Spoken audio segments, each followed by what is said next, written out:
Olá, eu sou Renos Vakis, economista sênior do Banco Mundial e seu anfitrião de Acelerando o Desenvolvimento. Ideias para Impacto. Este não é um podcast comum, é uma conversa impulsionada por IA, trazida a você pelo Instituto do Banco Mundial para o Desenvolvimento Econômico, onde desvendamos as pesquisas mais recentes com um objetivo em mente: transformar grandes ideias em impacto no mundo real. Vamos começar. Obrigado pela introdução, Rinos. Agora imagina a seguinte situação. Você tem um pequeno negócio, ou talvez esteja só administrando o orçamento da sua família. Depois de alguns anos difíceis, você finalmente sente que está conseguindo se recuperar. E então, de repente, o preço da gasolina, dos alimentos, de tudo começa a subir de novo.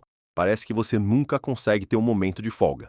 Essa é exatamente a situação que a economia global está enfrentando neste momento. O mais recente relatório, Perspectivas Econômicas Globais, de junho de 2026, mostra que um novo conflito no Oriente Médio provocou uma onda de choque no sistema econômico, reduzindo o crescimento ao seu nível mais baixo desde a pandemia. Então, estamos sentindo esse impacto em todos os lugares. Mas como essa desaceleração aparece nos números? Bom, a previsão é que o crescimento da economia mundial desacelere para 2,5% nesse ano. Além disso, as projeções para cerca de 2/3 das economias foram revisadas para baixo em relação às estimativas de janeiro.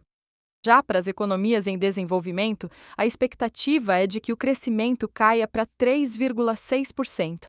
Por trás desses números está a vida das pessoas. Exatamente. O relatório aponta uma coisa muito preocupante. Para os países em desenvolvimento, essa desaceleração interrompeu o progresso. Até 2028, muitos deles vão ter passado quase uma década sem avanços na redução da diferença de renda em relação às economias avançadas. Esse período já está sendo chamado de uma década perdida de convergência. Uma década perdida. É uma forma muito forte de colocar isso. No programa de hoje, vamos explorar como os países podem enfrentar esse cenário. O relatório parece destacar 2 desafios realmente críticos de longo prazo, além da crise imediata. Isso mesmo. O primeiro é o aumento acelerado do custo da dívida pública. É um problema que vem se acumulando há anos. Desde 2010, a dívida pública nas economias em desenvolvimento passou de menos de 40% do PIB para mais de 70%. E isso acaba reduzindo os recursos disponíveis para áreas essenciais, como hospitais e escolas, certo? Exatamente.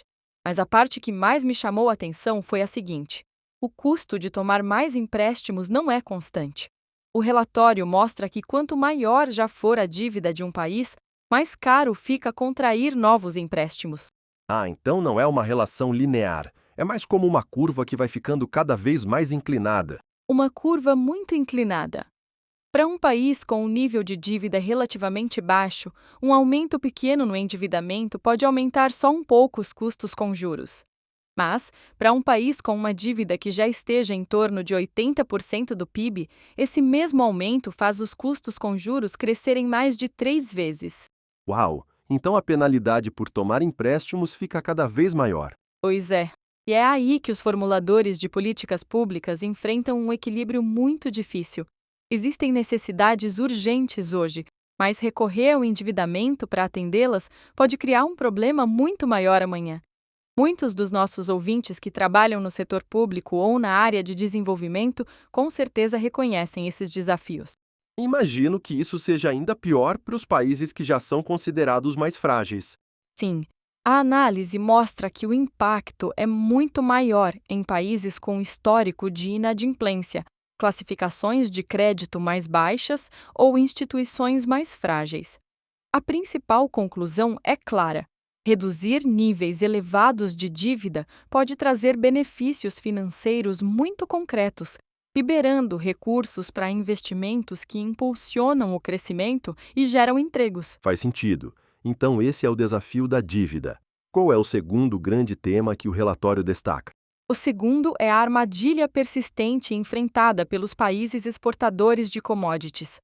Cerca de 2/3 das economias em desenvolvimento dependem da exportação de recursos naturais, o que torna suas finanças extremamente voláteis.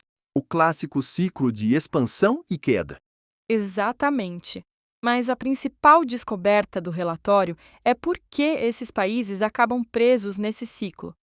Durante os períodos de alta nos preços das commodities, quando as receitas aumentam, a tendência costuma ser gastar esses recursos extras em vez de poupá-los.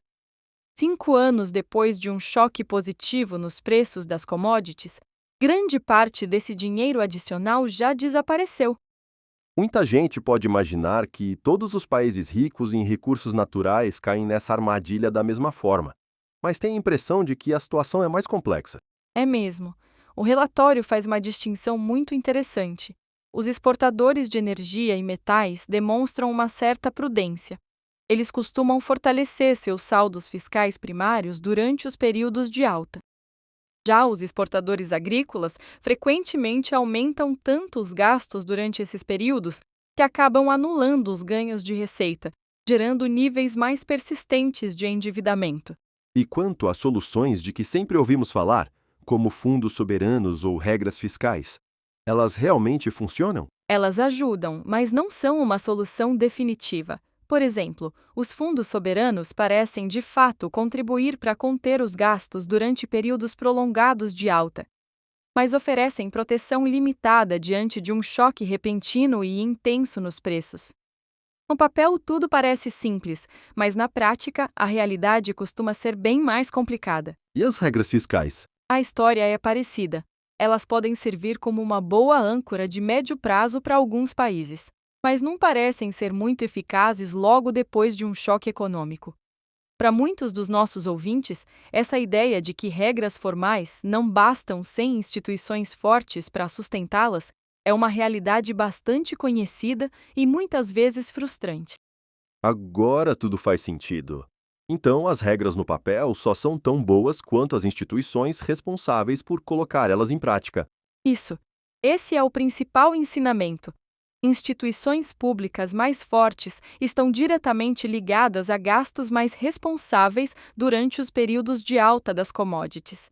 Não basta ter um conjunto de regras, é preciso ter governança e capacidade para segui-las quando isso realmente importa. Então, o caminho a seguir passa por uma abordagem mais integrada? Sem dúvida, é sobre combinar regras fiscais bem elaboradas e fundos soberanos com o trabalho mais difícil e de longo prazo de fortalecer as instituições, melhorar a arrecadação tributária doméstica e, principalmente, diversificar a economia para reduzir a dependência de uma única commodity. Parece um desafio complexo, mas com um caminho bem definido. É exatamente isso, e essa é a principal mensagem do relatório. Seja ao administrar altos níveis de dívida ou ao lidar com a volatilidade dos preços das commodities, o objetivo é o mesmo: construir resiliência. Se trata de criar espaço fiscal e estabilidade para que um país consiga enfrentar choques econômicos, continuar investindo em sua população e garantir que a próxima década seja marcada pelo progresso e não pela estagnação. É com você, Renos. Obrigado por se juntar a nós. Você pode encontrar o relatório completo em nosso site. Basta seguir o link na descrição. Assine para ser o primeiro a saber sobre os próximos episódios. E antes de ir, como você planeja colocar em prática o que aprendeu? E que tópicos você gostaria que explorássemos em seguida? Gostaríamos muito de saber. Até lá, adeus.